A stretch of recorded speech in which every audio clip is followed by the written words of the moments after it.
जय सिया राम। जय श्री राम। सब सुख लहे तुम्हारी सरना, तुम रक्षक काहू को डरना। हनुमान जी की आराधना से तो सब संभव है, लेकिन किसी प्रकार की परेशानी अगर जीवन में आ रही है तो उसका निदान ढूंढना आवश्यक है कि आखिर किस वजह से इस तरह की परेशानियां आती हैं। कई बार आप लोगों में से बहुत से लोगों का प्रश्न होता है, जिज्ञासा होती है कि हम तो पूजा पाठ भी करते हैं, हम तो इतने सारे पाठ करते हैं, इतने सारे अनुष्ठान कर लिया, लेकिन फिर भी कुछ जो समस्याएं हैं, रुकावटें हैं, वो ख़त्म नहीं हो रही है। आगामी 16 मई को बुद्ध पूर्णिमा है और बुद्ध पूर्णिमा का बड़ा ही विशेष महत्व है। इस दिन क्या कुछ खास होने वाला है और वो कौन सा खास उपाय आप करें जिससे आपके जीवन में तब्दीली आए, बदलाव आए और एक सकारात्मक रूप से आपका जीवन आगे बढ़े, आज हम इसकी बात करेंगे। आचार्य जी ने काफ़ी कुछ खंगाल कर आपके जीवन में परेशानियां क्यों आती हैं उसको लेकर के ये पूरी रूपरेखा तैयार की है। आपके सामने उपस्थित हैं ज्योतिषाचार्य तरुण कपूर जी, जो कि ज्योतिष के कुंडली मिलान के काफ़ी अच्छी जानकार हैं। स्वागत है आचार्य जी। जय सिया राम। आचार्य जी, आपने तो आज बहुत बढ़िया विषय चुना है जी। जो इस कार्यक्रम के पहले जो मेरी आपसे बातें हो रही थी तो मैं उस वक्त भी सुनकर काफ़ी प्रभावित हुआ। आपने बताया कि कुछ ऐसे तत्व हैं, कुछ ऐसे फैक्टर हैं जो हमारे जीवन पे बहुत गहरा प्रभाव डालते हैं और उससे अगर हम बचें थोड़ा या निदान निकाल लें तो हम बदल सकते हैं खुद को। क्या बता रहे हैं आज?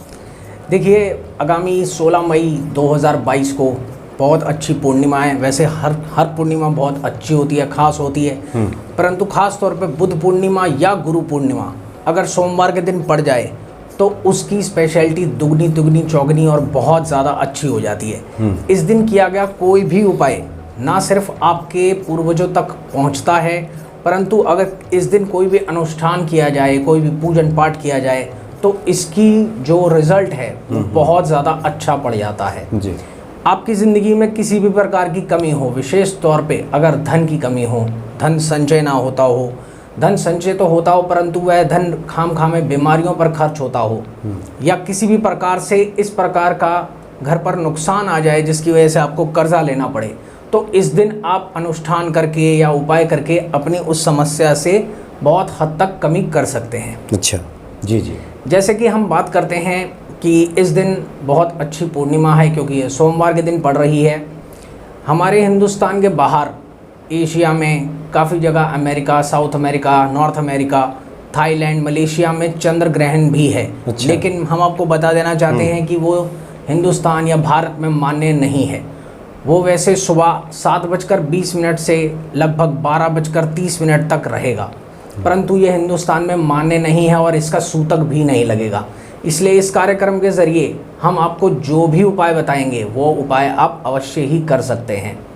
इसके अंदर हम बात करते हैं कि धन आता है या धन कम होता है, उसका कारण क्या है। उसके पीछे मुख्य कारण मनोज जी ये रहता है कि हमारी जन्म कुंडली में चंद्रदेव अगर किसी भी प्रकार से पीड़ित हो जाएं तो उससे क्या प्रभाव पड़ता है और उसका इस पूर्णिमा पर उपाय करके आप अपने लिए अपने चंद्रदेव को कैसे सकारात्मक कर सकते हैं जिससे आपकी ज़िंदगी में धन की कमी भी ना रहे और आने वाले समय में आप उस धन से अपनी ज़िंदगी में अच्छे से अच्छा कार्य कर सकें।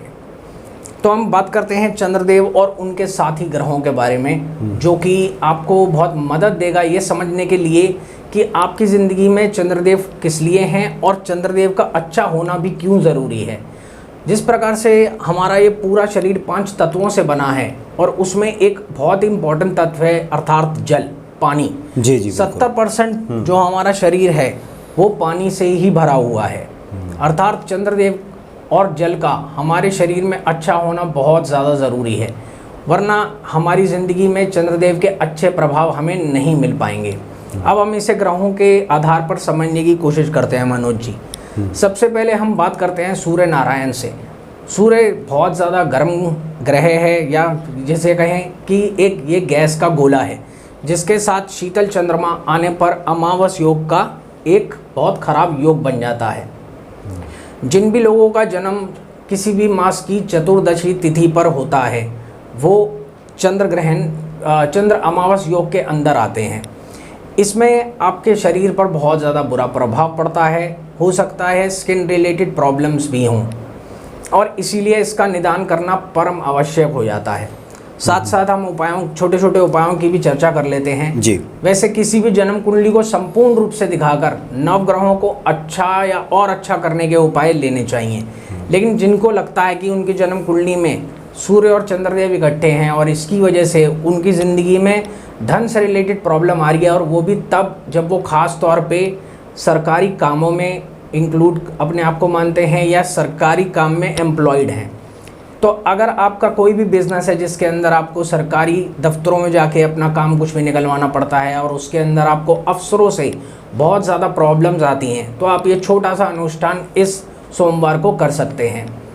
आपको थोड़े से चावल लेने हैं और इसकी खीर बनानी है, परंतु मीठे के वक्त पर आपको चीनी नहीं गुड़ डालना है, और उसके बाद इसके ऊपर इलायची अवश्य डालिए और इसे मंदिर में जाके हनुमान जी के समक्ष रख दीजिए। आपका सूर्य और चंद्रमा का जो अमावस दोष है ये काफ़ी हद तक शांत हो जाएगा। इसको सुबह के वक्त पे कीजिएगा, सुबह 8 बजे से 10 बजे के बीच में। ये बहुत ही अच्छा अनुष्ठान है और इसको आप करने से आपके चंद्रदेव और सूर्यदेव बहुत ज़्यादा अच्छे हो जाते हैं। अब हम बात करते हैं सूर्य, अगर चंद्रदेव के साथ सूर्य और मंगल दोनों ही हों या दोनों में से एक का, तो मैंने आपको जैसे बता दिया। अब मान लीजिए चंद्रदेव के साथ मंगल महाराज हों तो ये बहुत अच्छा धन लक्ष्मी योग बनाते हैं। इसके लिए मैंने पिछले कार्यक्रमों में भी बताया है कि आप दूध के अंदर शहद डाल के इस दोनों को मिला के आप छोटे से किसी भी ग्लास के अंदर हनुमान जी के समक्ष रख दीजिए सोमवार के दिन। अच्छा। समय वही रहेगा सुबह 8 बजे से 10 बजे के बीच में। इसके अंदर आप जैसे ही ये कार्य करेंगे आपको अपने अंदर प्रचुर मात्रा में एक शक्ति का अनुभव होगा, और अगर इसको आप हर सोमवार करते रहते हैं, जिनकी भी जन्म कुंडलियों में चंद्रदेव और मंगल महाराज एक साथ हैं, तो आप देखेंगे कि आपको काफ़ी ज़्यादा अच्छा प्रभाव लगेगा। सूर्य के साथ मंगल और चंद्रदेव, इन तीनों की काफ़ी अच्छी मित्रता है, परंतु अब बात करते हैं चंद्रदेव के उन योगों की जिसके अंदर चंद्रदेव बहुत ख़राब हो जाते हैं और जिसकी वजह से घरों में बहुत ज़्यादा प्रॉब्लम देखी गई है धन की। इसमें हम बात करते हैं चंद्रदेव और बुध महाराज की। चंद्रदेव और बुध महाराज के होने से इसे हम एक तरीके से ऐसा योग मानते हैं जिसमें बुद्धि काम करना ही बंद कर देती है।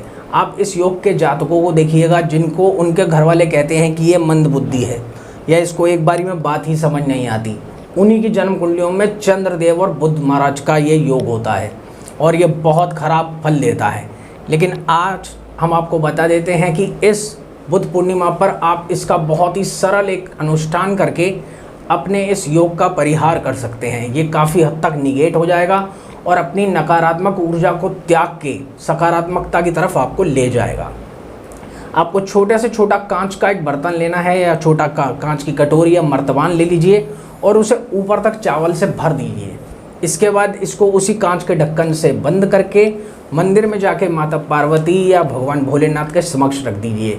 आपका चंद्रदेव और बुधदेव काफ़ी हद तक अलग अलग होके आपको सकारात्मक फल ज़रूर देगा। अच्छा। इसके बाद हम बात करते हैं चंद्रदेव और बृहस्पति देव की। अगर ये एक साथ हों तो बहुत ही अति उत्तम गजकेसरी योग का निर्माण करते हैं। जितने भी लोगों के पास पैदा होते ही, जिसको हम इंग्लिश में बोलते हैं born with the silver spoon, ये योग में जो भी बच्चे पैदा होते हैं, अगर उनके माता पिता थोड़े से कम समृद्ध भी हों या थोड़े से गरीब हों तो भी वो धीरे धीरे अमीर होना शुरू हो जाते हैं और 6 वर्ष के अंदर उनके घर में ऐसी दुनिया की कोई चीज़ नहीं होती जो ना हो। तो ये योग बहुत ही ज़्यादा उत्तम माना जाता है। इसको और उत्तम करने के लिए आप बहुत आसान एक उपाय कर सकते हैं। घर के अंदर आप मीठे चावल बनाइए और उसमें केसर अवश्य डालिए। मीठे में आप चीनी डाल सकते हैं, देसी खांड डाल सकते हैं और इसे ले जाकर महाराज हनुमान जी के समक्ष रख दीजिए। इससे आपका चंद्रदेव और बृहस्पति देव बहुत ज़्यादा उत्तम हो जाएंगे और आपको कोई भी प्रकार की नई चीज़ खरीदनी हो तो आप ये योग वाले इस सोमवार को उसे खरीद सकते हैं। अब हम अगले जिन 4 ग्रहों की बात करेंगे वे चंद्रदेव के सबसे बड़े शत्रुओं में से माने जाते हैं और इसी की वजह से ज़िंदगी में बड़ी से बड़ी समस्याएं आती हैं। सबसे पहले हम मनोज जी बात करते हैं चंद्रदेव के साथ शुक्राचार्य या शुक्रदेव की। जितने भी लोगों को बड़ी से बड़ी स्किन रिलेटेड प्रॉब्लम्स आती हैं, ऐसी छुपी हुई बीमारियां जिनका पता ही नहीं चल पाता, और जिसके अंदर डिपोजिशन ऑफ वाटर बॉडी के अंदर ही शुरू हो जाता है, तो वो शुक्रदेव और चंद्रदेव के इसी बुरे दोष से ग्रसित होते हैं। आपने बहुत सारे लोग देखे होंगे जिनकी बॉडी के अंदर पानी भर जाता है, चाहे वो लंग्स में पानी भरे या उनके गोडों में पानी भरे या किडनीज़ में पानी भरे। तो इन दोनों का एक साथ होना बहुत ही ज़्यादा खतरनाक होता है। इसके लिए बहुत ही अच्छा और आसान उपाय हम आपको बता देते हैं। आप थोड़ी सी दही लीजिए और इसके अंदर शहद अवश्य डालिए और इसको स्टील की कटोरी बाज़ार से ख़रीद के, क्योंकि ये कटोरी आपको मंदिर के अंदर ही छोड़ कर आनी है। अब ये स्टील की कटोरी में आपने थोड़ा सा दही लिया, इसको शहद से भरा और इसको अच्छे से मिक्स कर लिया। इसके बाद आप ये कटोरी मंदिर में जाके या तो माता लक्ष्मी के आगे या माता पार्वती के समक्ष रखकर अपने घर पर वापस आ जाइए। और ये जितने भी उपाय हैं वो कोई भी अगर पुरुष करें तो कोशिश करें कि वो सफ़ेद रंग के कपड़े पहन कर जाएं, और अगर कोई भी स्त्री करे तो स्त्री सफ़ेद वस्त्र जैसे नहीं पहनती हैं, तो जितनी भी हमारी सुहागन बहनें या माएँ हैं वो पीले रंग के वस्त्र पहनकर जा सकती हैं और मंदिर में ये काम करके घर वापस आ सकती हैं। अब हम बात करते हैं एक बहुत ही ख़राब योग की, जिसमें बड़ी से बड़ी ऐसी बीमारियां होती हैं जो सालों साल और जनरेशन दर जनरेशन चलती रहती हैं, और इसको बोलते हैं शनिदेव और चंद्रदेव का विष योग, जिसके अंदर आपका पिया हुआ दूध तक भी आपको विष के रूप में काम करता है, इसीलिए इसे विष योग कहा जाता है। ऐसे जातकों को मनोज जी सबसे पहले ये मना किया जाता है कि वो शाम सूरज ढलने के बाद कभी भी दूध का ग्रहण ना करें, क्योंकि ये दूध जो है उन्हें पॉइज़न की तरह काम करेगा। इसके अलावा आपके लिए बहुत ज़्यादा ज़रूरी है कि कलर थेरेपी के हिसाब से आप कभी भी वाइट और ब्लैक का मिक्सचर एक साथ मत पहनिए, क्योंकि इससे चंद्रदेव और ज़्यादा ख़राब होगा। इस योग के अंदर अगर आपको चंद्रदेव को अच्छा करना है तो आपको बहुत ज़रूरी है कि आप मंदिर में जाकर काले रंग की या एक रंग की गाय, जो अगर काले रंग की हो तो बहुत अच्छा है, उसे हरे रंग की पालक या हरे रंग की कोई भी सब्जी खिलाते रहें, चाहे वो शनिवार को खिलाएं या सोमवार को। तब ये जो उपाय है ये धीरे धीरे अपना विष योग ख़त्म कर देगा और तब आपकी ज़िंदगी में काफ़ी हद तक अच्छा फल आना शुरू हो जाएगा। इस योग से एक सबसे ख़राब चीज़ वो होती है कि बहुत सारे लोग हमें ये बताते हैं कि जब वो पैदा हुए तो उनके पास इतना बड़ा मकान था जिसमें वो पूरा संपूर्ण एक कुंबा रहा करता था, या वो जॉइंट फैमिली में रहते थे। परंतु जितने भी जातक इस विष योग में पैदा होते हैं उसके अंदर उन सब के बीच में कोई ना कोई प्रकार की लड़ाई झगड़े शुरू हो जाते हैं, और मनोज जी बड़ी से बड़ी प्रॉपर्टी छोटी इस प्रकार की हो जाती है कि काफ़ी लोग फ्लैट्स में आ जाते हैं, और अगर ये योग और ज़्यादा ख़राब हो तो लोग किरायों पर भी आ जाते हैं। तो ये सबसे ज़्यादा ख़राब योग माना जाता है चंद्रदेव का और शनिदेव का। अब हम बात करते हैं चंद्र अर्ध ग्रहण और चंद्र पूर्ण ग्रहण के बारे में, जिसकी पूजा हमने पिछले प्रोग्राम में भी बताया था। 16 मई 2022 को काफ़ी लोग करवा रहे हैं, क्योंकि ना सिर्फ इस दिन पूर्णिमा है परंतु चंद्रदेव को प्रसन्न करने का ये सबसे अच्छा दिन है।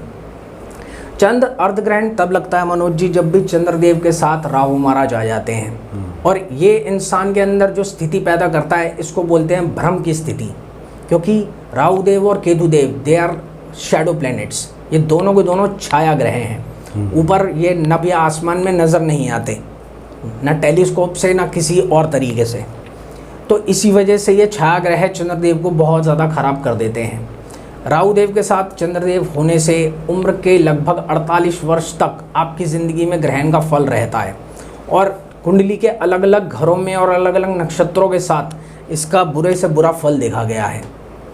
अगर चंद्र ग्रहण बहुत ज़्यादा ख़राब हो तो ये इस प्रकार की भी टेंडेंसी दे देता है मनोज जी की इंसान सोचता है कि मेरा जीवन व्यर्थ है और मुझे अपने जीवन से आज तक कुछ भी नहीं मिला। चंद्रदेव के खराब होने से ना सिर्फ आर्थिक दिक्कतें आती हैं मनोज जी, परंतु हमारी मानसिक शांति, घर के अंदर की खुशहाली, उसके अलावा बच्चों की होने वाली एजुकेशन, हमने स्त्रियों की भी थोड़ी बहुत बात की थी। तो इसके अंदर जितनी भी स्त्रियां हैं जिनको हार्मोनल साइकिल की प्रॉब्लम रहती है, मेंटल इलनेस रहती है, डिप्रेशन रहता है, शिज़ोफ्रेनिया रहता है, और भी मेगलोमेनिया रहता है, और भी बहुत प्रकार की दिमागी समस्याएं हैं, तो ये सब के सब इन चंद्रदेव और राहुदेव या चंद्रमा के पीड़ित होने से होता है। इसके अंदर हम एक योग की और बात करेंगे। जब भी चंद्रदेव और राहुदेव एक साथ हों तो हमें नक्षत्र ज्योतिष और अंश ज्योतिष के हिसाब से देखना पड़ता है कि हमको कितनी जौ लेनी है और कितना दूध लेना है, क्योंकि इसके अंदर हम जौ लेते हैं और दूध लेते हैं और इसको उस मरीज़ के या उस पेशेंट के सराहने रखकर रात्रि में सुला देते हैं और तब इसे जाकर जल प्रवाह किया जाता है। तो इसलिए अगर आपको क्वांटिटी जाननी है, उसके लिए आपको अपनी जन्म कुंडली का विश्लेषण करवाना पड़ेगा इस योग के लिए। अब हम सबसे आखिरी योग की बात करते हैं जो सबसे ज़्यादा भयानक है, क्योंकि केतुदेव जो चंद्रदेव को संपूर्ण रूप से ग्रहण लगा देते हैं, इसके अंदर ऐसी ऐसी बीमारियां आती हैं जिसको हम जैसे बोलते हैं, काफ़ी लोगों को हाथ या पाँव हिलाने की आदत होती है केवल जवानी में, जी। लेकिन बाद में यह कंपन या पार्किंसोनिज्म की डिजीज़ बन जाती है और इसी के अंदर खराब बीमारियों में फिट्स आना, एपिलेप्सी अर्थात मिर्गी के दौरे पड़ना और बड़ी बड़ी इस प्रकार की दिमागी बीमारियां जिनका कोई इलाज नहीं होता। इसके अंदर अगर टाइम पर जन्म कुंडली दिखा के चंद्रदेव को अच्छा ना किया जाए तो इंसान की ज़िंदगी सिर्फ इसीलिए रह जाती है कि वो सिर्फ दुखों को सहे या फिर बड़ी से बड़ी बीमारियों पर खाम में दवाइयों पर पैसा खर्चता रहे और कोई इलाज ना निकले।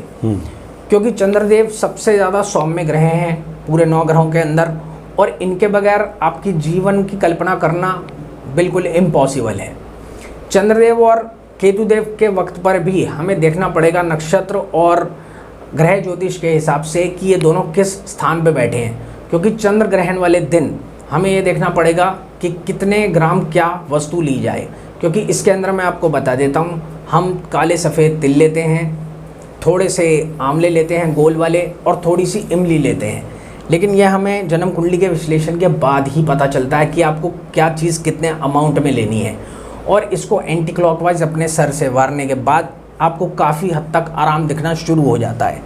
क्योंकि इसमें जो मैंने पिछले बार लोगों को ये और हम ये आम तौर पे देखते ही हैं कि जिनकी कुंडलियों में चंद्रदेव पीड़ित होते हैं, हम जब भी कोई भी चीज़ हनुमान जी के समक्ष रखवाते हैं या फिर इनके मित्रों मंगल, सूर्य या बृहस्पति की इनको मदद देनी शुरू करते हैं तो लोगों की दवाई पूर्ण रूप से चाहे ना छूटे, परंतु मेरे पास इसका बहुत अच्छा रिस्पांस आया मनोज जी कि लोगों की दवाई जिस प्रकार 4 दफ़ा चलती थी वो दवाई 1 या 2 दफ़ा हो गई। अच्छा। और धीरे धीरे जैसे उन्होंने उपाय किया तो सबसे अच्छी बात वो दवाई उन्हें लगना शुरू हो गई। तो इस प्रकार से हम 9 ग्रहों का एक विश्लेषण करके आपको मैंने बताया कि आप क्या करके अपने चंद्रदेव को ठीक कर सकते हैं। जी जी आचार्य जी, काफ़ी तफसील से काफ़ी विस्तार से आपने बताया है जी। और निश्चित तौर पे काफ़ी आश्चर्य में डालने वाली भी बातें हैं कि चंद्रदेव के दूषित हो जाने से, बुरा प्रभाव देने से, फल देने से कितनी सारी समस्याएं आ सकती हैं बिल्कुल व्यक्ति के, उससे मानसिक उसके हेल्थ से लेकर के उसका शारीरिक जो स्वास्थ्य है, उस पर से उसका धन का स्वास्थ्य भी बिगड़ जाता है इससे। तो ये तमाम चीज़ें जो आपने उपाय बताए हैं उससे व्यक्ति अपना ठीक कर सकता है। जी जी, कुछ और बताना चाह रहे हैं? हाँ बिल्कुल, जैसे हमने प्रोग्राम से पहले भी बात थोड़ी सी की थी, तो इसके अंदर हम अब इन चंद्रदेव को बहुत ज़्यादा अच्छा और सकारात्मक किस प्रकार करें, हम इसी की चर्चा कर रहे जी थे। जी। इसके अंदर देखिए, चंद्रदेव को सबसे अच्छा और सकारात्मक करने का एक तरीका है कि हम अपने घर में और अपने शरीर पर चांदी धारण करें। अच्छा। देखिए, कोई भी अच्छे से अच्छा रत्न ज्योतिष आपको ये अवश्य बता देगा कि आप मोती या चंद्रकांता धारण कर लीजिए, परंतु काफ़ी हमने हालात में देखा है कि इससे भी उत्तम ये रहता है कि आप घर में चंद्रदेव की स्थापना करें। और जैसे कि हम मनोज जी बात कर रहे थे, इसके अंदर हम चंद्र मार्तंड यंत्र घर के अंदर पूजन करके देते हैं। अच्छा। जो कि चांदी में होता है और आपके नाम और गोत्र से पूजन के बाद आपको दिया जाता है। इसके लिए जब ये यंत्र आपके पास पूजन करके पहुंच जाए तो आप एक चावलों का अष्टदल बनाइए, उसकी जानकारी आप सब हमसे ले सकते हैं। इसके अंदर आप इन चंद्रदेव को और इन चंद्रदेव के मार्तंडेय यंत्र को बीच में रखिए। इसके बाद सदा के लिए श्री सूक्त का पाठ, जो कि महालक्ष्मी को प्रसन्न करने के लिए होता है, इनकी पूजा सफ़ेद और लाल पुष्पों से कीजिए। ये लाल पुष्प जो होते हैं ये गुलाबी रंग के होते हैं, इन्हें गुलाबी गुलाब कहा जाता है और इनमें वाकई वाली खुशबू होती है, क्योंकि जितने भी लाल गुलाब आते हैं वो नकली सेंटेड होते हैं। इसलिए आपको गुलाबी गुलाब लाने हैं, चाहे आप 1 लाइए, 4 लाइए, 5 लाइए या 9 लाइए, और इसको उस श्री सूक्त पुस्तक के आगे रखिए। इस अष्टदल को पूरा चावलों से चहु ओर से ढक दीजिए और उसके बाद श्री सूक्त हर सोमवार को पढ़ते ही रहिए। और आप देखेंगे कि धीरे धीरे आपके घर में पैसा आना शुरू हो जाएगा और पैसे का जमा होना शुरू हो जाएगा, ताकि आप अपने लिए उस प्रकार का घर बना सकें क्योंकि देखिए चंद्रदेव वो भूमि है जिस पर मकान बनता है, उसके नीचे की जो भूमि है वो मंगल महाराज है। तो ये दोनों ही बहुत अच्छे मित्र हैं। जो हमने आपको उपाय बताए हैं आप वो भी कर सकते हैं। उसके अतिरिक्त जो मैंने चंद्रदेव का मार्तंड यंत्र बोला है, इसको श्री सूक्त के पाठ के बाद एनर्जाइज किया जा सकता है और ये बहुत ही आसान तरीका है। आपको क्या करना है कि सिर्फ सोमवार के दिन इस चंद्र मार्तंड यंत्र को कच्चे दूध से धोते रहें और उसके बाद इसे वापस पूजा स्थान में रख दीजिए। इसकी मैं आपको दिशा अवश्य बताऊंगा। चंद्रदेव जो हैं वो नॉर्थ वेस्ट यानी कि उत्तर पश्चिम दिशा के कारक हैं, तो आपको उत्तर पश्चिम दिशा में इसको रखना है। इस बात का बहुत ज़्यादा ध्यान रखिएगा। इसमें देखिए हम वास्तु के हिसाब से भी आपको बताते हैं मनोज जी। आप अपने घर में फिश वाला टैंक तो नहीं रख सकते, परंतु किसी भी प्रकार का, जैसे आप फेंग शुई वगैरह में देखते होंगे कि बुध देव बैठे हुए हैं और उनके चारों तरफ एक चर्निंग ऑफ वाटर हो रही है, तो आप इस तरीके का एक वाटर का सोर्स प्रॉपर नॉर्थ वेस्ट या नॉर्थ डायरेक्शन में रख सकते हैं। इससे आपका चंद्रमा बहुत अच्छा रहेगा। घर में आपकी दादी माँ, नानी माँ या माता हो तो उनका सदा आशीर्वाद लेते रहिए। उनसे कभी भी लड़िए या झगड़िए नहीं। आपके चंद्रमा निश्चित रूप से दिन प्रतिदिन अच्छे होते चले जाएंगे। जिन भी जातकों की ज़िंदगी में इस प्रकार की समस्याएं हैं कि उनकी माता से उनकी नहीं बनती या उनकी माता नहीं है या उनकी उम्र के 6 साल तक आते आते उनकी आंखों पर चश्मा लग गया या फिर 17वें साल तक आते आते उनकी पढ़ाई ही छूट गई, तो उन्हें समझ लेना चाहिए कि उनका चंद्रदेव खराब है। अच्छा। और ये एक इंडिकेशन है कि आने वाले समय में उनको कहीं ना कहीं धन से रिलेटेड प्रॉब्लम आएगी या उनका धन संचय नहीं हो पाएगा या किसी भी प्रकार से उनके घर से बीमारियां जाएंगी ही नहीं। तो आप ये छोटे छोटे उपचार करके अपने चंद्रदेव को इस बुद्ध पूर्णिमा को बहुत अच्छा और सकारात्मक कर सकते हैं। जी जी, यानी बुद्ध पूर्णिमा काफ़ी खास दिन है और आपने कहा कि बहुत सारी परिस्थितियां तो ऐसी हैं कि व्यक्तिगत तौर पे अगर देखा जाए, विश्लेषण किया जाए तब चीज़ें क्लियर होंगी, लेकिन एक जनरल इस लक्षण से आप समझ सकते हैं कि आपके चंद्रदेव बुरा प्रभाव दे रहे हैं और किस प्रकार से ठीक हो सकता है। आपने बड़े ही सिलसिलेवार तरीके से बता दिया है। बिल्कुल। और मुझे नहीं लगता कि कोई अब डाउट की स्थिति है, क्योंकि जिसने भी ये सुना या सुन रहे हैं जो लोग, उनके सामने किसी प्रकार की कोई डाउट की स्थिति नहीं बची होगी। और निश्चित तौर पे वो आगामी सोमवार को यानी 16 मई को ये उपाय कर सकते हैं, जिस दिन बुद्ध पूर्णिमा है। और 2-3 तो वास्तु के जो आपने उपाय बताए उससे तो निश्चित तौर पे आप घर में कर ही सकते हैं। बिल्कुल। इसमें मैं आखिरी एक चीज़ बहुत इंपॉर्टेंट जोड़ देता हूँ। मेरे पास बहुत सारे कॉल्स आते हैं क्योंकि उसके अंदर बहुत सारे लोग ये बोलते हैं कि हमारे पास हमारी जन्म कुंडली नहीं है। वो ये कार्यक्रम देख के केवल ये समझ सकते हैं कि अगर उनकी धन की इस प्रकार की समस्याएं हैं जिनका जनरेशन दर जनरेशन अभी तक कोई भी निदान नहीं निकल पाया और उन्हें नहीं समझ आ रहा कि क्या करना चाहिए, उनके लिए मैं बहुत अच्छा और एक कॉमन उपाय बता देता हूँ। आप इसी सोमवार को सिर्फ 1.25 मीटर सफ़ेद सूती कपड़ा लीजिए, इसके अंदर 1.25 किलो कच्चे चावल डालिए, चांदी का एक चकोर टुकड़ा 1, 2 या 4 ग्राम का जो बिल्कुल स्क्वायर होना चाहिए उसे भी उस टुकड़े में डालिए। सिर्फ 10 रुपये का गंगा जल की बोतल लीजिए और इसमें थोड़ा सा गंगा जल अपने हाथ में लेके, अपने अंजुली में लेके, चाहे आप राइट हैंडर हों या लेफ्ट हैंडर हों, चाहे आप स्त्री हों या पुरुष हों, इसे लेना दाएं हाथ में ही है। थोड़ा सा पानी लीजिए और इसके इर्द गिर्द अपने पूर्वजों को याद करते हुए थोड़ा सा छिड़क दीजिए। जय श्री राम या जिस भी भगवान या इष्ट को आप मानते हैं उनका नाम ले लीजिए और उसके बाद इसे लपेट दीजिए। इसके बाद आप इसे मंदिर में लेके जाइए, चाहे आप इसे हनुमान जी के समक्ष रखें या फिर शिवलिंग के ऊपर रखें, यह आपकी इच्छा है। क्योंकि चाहे हनुमान जी हो या शिवलिंग हो, उसका कार्य ही यही है मनोज जी कि आपकी हर प्रकार की नेगेटिविटी को समाप्त करना। तो ये सबसे अच्छा उपाय है। अगर किसी की जन्म कुंडली नहीं है तो वो ये उपाय करके अपने चंद्रदेव को अति उत्तम कर सकता है। जी जी, और बहुत ही सटीक आपने उपाय बताया।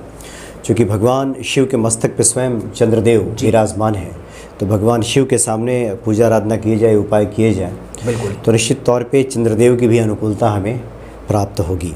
मुझे लगता है कि जो आपने उपाय बताए हैं वो निश्चित तौर पे भक्तों के लिए काफ़ी लाभकारी साबित होगा। कुछ और भी आपके स्मरण में? हाँ, क्योंकि मैंने पिछले प्रोग्रामों में भी बताया था कि आप चंद्रदेव को किस प्रकार से सकारात्मक कर सकते हैं। इसके अंदर जैसे हम लोग सरस्वती माता का यंत्र होता है या चांदी के टुकड़े होते हैं या चांदी की चेन होती है या चांदी की अंगूठी या चांदी का कड़ा होता है, उसको पूजन करके अगर हम धारण करें तो निश्चित रूप से हमारा चंद्रदेव सकारात्मक होता चला जाता है। जिनका भी चंद्रदेव इन लक्षणों में हो उनको ज़्यादा से ज़्यादा कोशिश करनी चाहिए कि वो कभी भी डार्क रंग के कपड़े ना पहने, अच्छा, जो कि उनके लिए ठीक नहीं रहता। तो इसके अंदर हम ज़्यादातर बिल्कुल नेवी ब्लू या ब्लैक या किसी भी प्रकार के मिक्स कलर कपड़े पहनने से मना करते हैं। सिर्फ आप इतना सा करके देखिए, आप निश्चित रूप से देखेंगे कि आपके चंद्रदेव बहुत अच्छे हो जाएंगे और आपकी जो भी धन से रिलेटेड समस्या है वो डे बाय डे इम्प्रूव होती जाएगी। जी, बहुत सटीक उपाय आचार्य जी आपने बताया।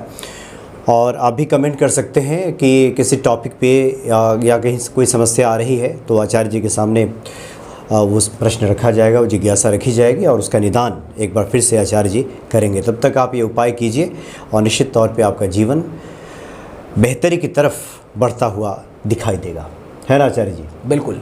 जी जी, जय सिया राम। जय श्री राम।